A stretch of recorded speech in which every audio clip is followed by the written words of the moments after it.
शेखावत साहब ये चिदम्बरम साहब ने अपना एक रिटन स्टेटमेंट दिया जारी किया है, पूर्व वित्त मंत्री, और उन्होंने कहा है कि इस सरकार की प्राथमिकताएं आप देख लीजिए कि वित्त मंत्री अपने भाषण में जो है महंगाई, बेरोजगारी, गरीबी, इस पर कुछ कहना तो दूर, इसका ये शब्द भी इस्तेमाल नहीं करती हैं। मतलब ये उनकी प्राथमिकताओं में ही नहीं है। देखिए, मुझे लगता है कि ये अपना केवल देखने की दृष्टि का दोष है।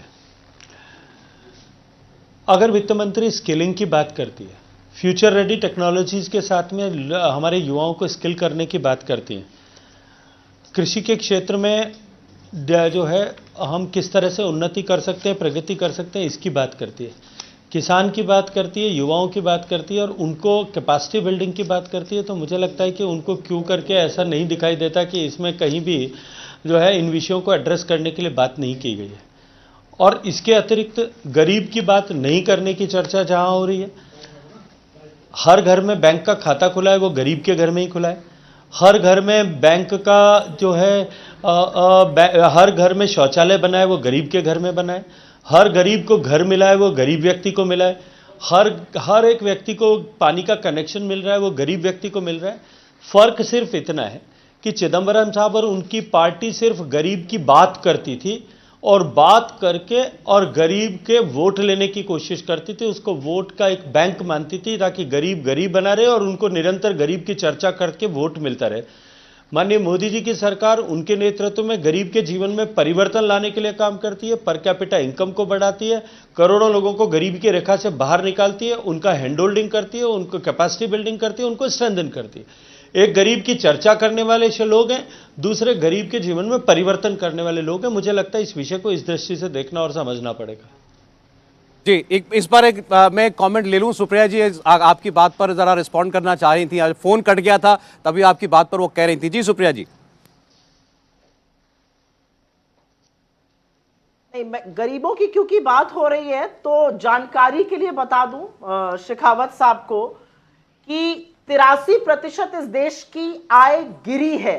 आपने गरीबों के लिए यह किया है, आपने गरीबों के लिए यह किया है कि आटे तक पर जीएसटी लगा दिया है, आपने गरीबों के लिए यह किया है कि कृषि का as a percentage of the GDP लगातार काटा है, शिक्षा का परसेंटेज ऑफ द जीडीपी, यहां पे चर्चा हो रही थी 2.6% पिछली बार बजट था, इस बार 2.2% हो गया है।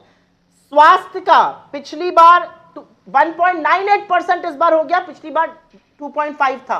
तो आप बेसिक चीजों का बजट काट रहे हैं और कह रहे हैं आप लोगों का भला कर रहे हैं। ये मिसप्लेस्ड प्रायोरिटीज नहीं है सर, तो क्या है ये मैं जरूर जानना चाहती हूँ। शिक्षा का, स्वास्थ्य का, कृषि का, पीएम किसान सम्मान का, मनरेगा का, आपको 90,000 करोड़ खर्चा करने पड़े मनरेगा पर पिछले साल, आपने बजट काटकर 60,000 करोड़। जवाब ले लें सुप्रिया जी, जवाब। पीएम किसान सम्मान निधि पे आपने 68,000 करोड़ रखा था, 60,000 करोड़ खर्चा किया। ठीक, ऐसी बातें करते हैं। एग्रीकल्चर पर कम खर्चा किया।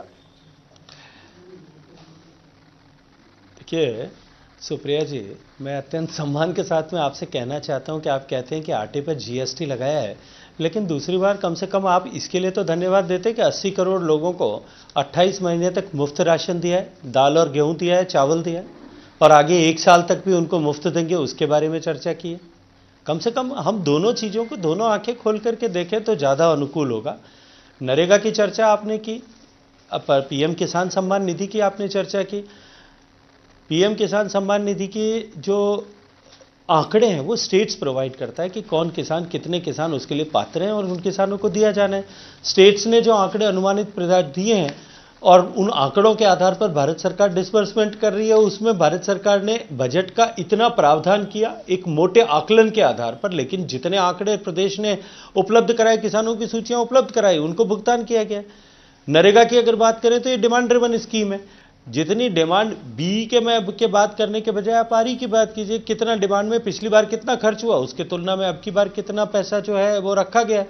और पहले भी, इससे पहले के उदाहरण उठा करके देख लीजिए कि जब जो है बजट में एलोकेशन 60,000 था, लेकिन कोरोना के आने के कारण क्योंकि आवश्यकता थी तो उसको बढ़ा करके 1 लाख करोड़ किया गया था आरई के समय में।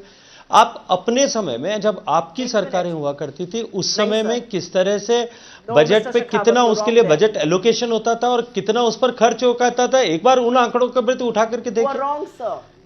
2021 के 21-22 के बजट में जितना नरेगा में खर्च हुआ उतना कुल मिलाकर के 5 साल तक जो है 9 से 14 में नहीं हुआ था। इंडिया टीवी हर वक्त हर जगह डाउनलोड करने के लिए सर्च करें India TV news Google play store या ऐप स्टोर पर।